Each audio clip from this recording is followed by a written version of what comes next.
अस्सलाम वालेकुम।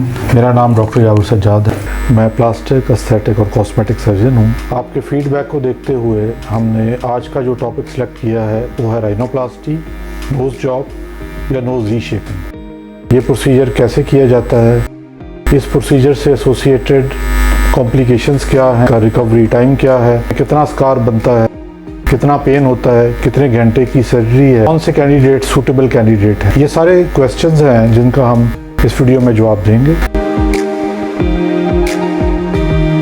राइनोप्लास्टी या नोज रीशेपिंग, जैसे कि नाम से जाहिर है, नोज की शेप को इम्प्रूव करने वाला प्रोसीजर है। नोज की शेप कुदरती तौर पे डिफॉर्म हो सकती है या ट्रॉमा के बाद या किसी एक्सीडेंट के बाद या सर्जरी के बाद नोज की शेप में मसला हो सकता है। तो उसको ठीक करने के लिए, उसको इम्प्रूव करने के लिए हम राइनोप्लास्टी करते हैं। इशू कॉस्मेटिक भी हो सकता है, इशू फंक्शनल भी हो सकता है। अगर सिर्फ कॉस्मेटिक इशू है तो उसको हम राइनोप्लास्टी या कॉस्मेटिक राइनोप्लास्टी बोल सकते हैं। लेकिन अगर फंक्शनल प्रॉब्लम है, यानी कि नाक की हड्डी भी टेढ़ी है, तो उसको एड्रेस करने के लिए हमें सेप्टोराइनोप्लास्टी करनी पड़ सकती है। अब नाक की सर्जरी किन पेशेंट्स में की जाती है और क्या क्या इम्प्रूवमेंट हम अचीव कर सकते हैं इस प्रोसीजर से। अगर हम नोज़ को देखें तो ये चेहरे का एक प्रोमिनेंट पार्ट है जो कि चेहरे की खूबसूरती और फीचर्स को एनहांस करने के लिए अल्लाह ताला ने इस प्रोमिनेंट पार्ट के तौर पे इसको रखा है।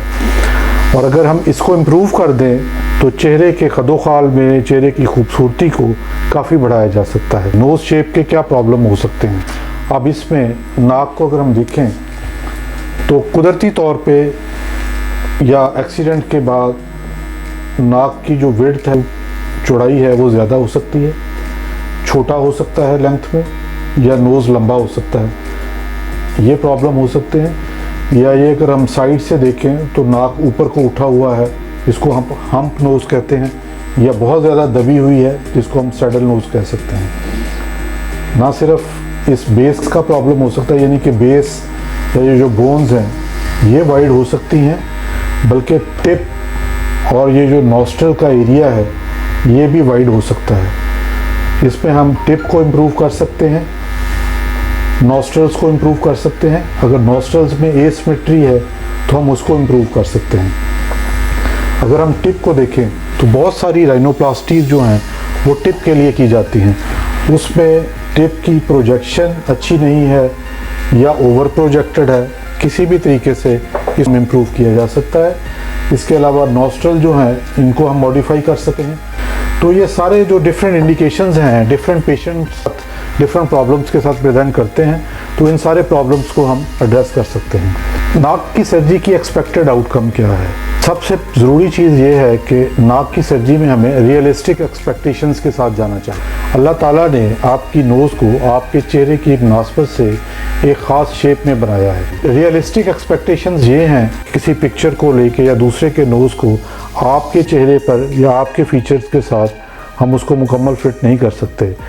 अच्छा रिज़ल्ट हम तभी अचीव कर सकते हैं जब हम कुदरती तौर पे जो नोज़ की शेप है उसको हम मॉडिफाई करें और आपके चेहरे के मुताबिक उसको इम्प्रूव करें। नाक की सर्जरी की क्या प्रिपरेशन होती है। नाक की सर्जरी में हम कुछ इंस्ट्रक्शंस देते हैं। सबसे पहले तो ये कि आपकी फ़िटनेस सबसे एक ज़रूरी चीज़ है। ब्लीडिंग और क्लॉटिंग प्रोफाइल को देखा जाता है और कुछ इंस्ट्रक्शन दी जाती हैं। नोज़ की सर्जरी के दिन जब आप हॉस्पिटल आते हैं तो 6 घंटे खाली पेट आप आते हैं और कुछ प्रिपरेशन होती है। उसके बाद ये 2 या 3 घंटे का ऑपरेशन होता है और 1 दिन के लिए आपको हॉस्पिटल रखा जाता है। इस ऑपरेशन में पेन कितनी होती है। नाक की सर्जरी या नोज़ जॉब जो है एक पेनलेस प्रोसीजर है जो कि एनेस्थीसिया में किया जाता है। ऑपरेशन के बाद भी 5 से 7 दिन तक आपको पेन मेडिकेशन या एंटीबायोटिक देते हैं, जिससे कि पेन रिलीव रहता है और हीलिंग जो है वो आपकी एक्सपीडाइट होती है। 1 दिन के बाद आपको डिस्चार्ज कर देते हैं। नोज़ के अंदर पैकिंग की होती है और ये जो पैकिंग या अंदर जो पट्टी हम रखते हैं इसको 1 या 2 दिन के बाद हम निकाल देते हैं। सर्जरी के 7 दिन बाद आपने पहला विज़िट करना है, जिसमें हम आपका एक्सटर्नल स्प्लिंट या जो बाहर की पट्टी है वो उतार देते हैं और जो स्टिचेस हैं वो भी रिमूव कर देते हैं और 1 हफ्ते बाद आप अपनी नॉर्मल एक्टिविटीज़ रिज्यूम कर सकते हैं।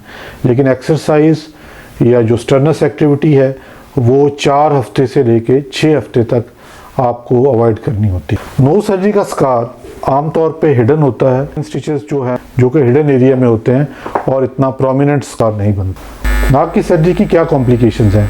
आमतौर पे ये एक सेफ सर्जरी है और अगर एक्सपीरियंस्ड और एक्सपर्ट हैंड्स में अगर ये ऑपरेशन हो तो इसकी बहुत मिनिमल कॉम्प्लिकेशंस है।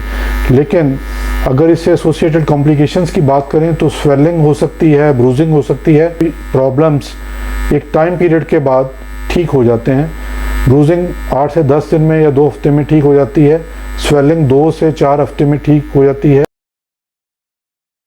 मुकम्मल ठीक होने में थोड़ा टाइम लग सकता है, उसके लिए हम कुछ इंस्ट्रक्शंस देते हैं। और बाकी कॉम्प्लिकेशंस में रेजिडुअल डिफॉर्मिटी रह सकती है, कुछ ओवर करेक्शन हो सकती है, तो ये इश्यूज हो सकते हैं।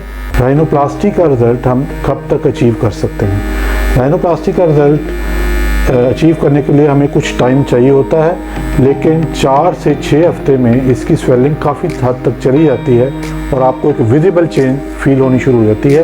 लेकिन अगर आप देखें तो कुछ महीने लग सकते हैं और बाज़ दफ़ा फाइनल रिजल्ट या फाइनल इम्प्रूवमेंट के लिए 1 साल का टाइम भी चाहिए होता है। और मज़ीद आपकी कोई क्वेरी हो या क्वेश्चन हो तो आप इनबॉक्स कर सकते हैं और हमसे व्हाट्सएप पे भी पूछ सकते हैं।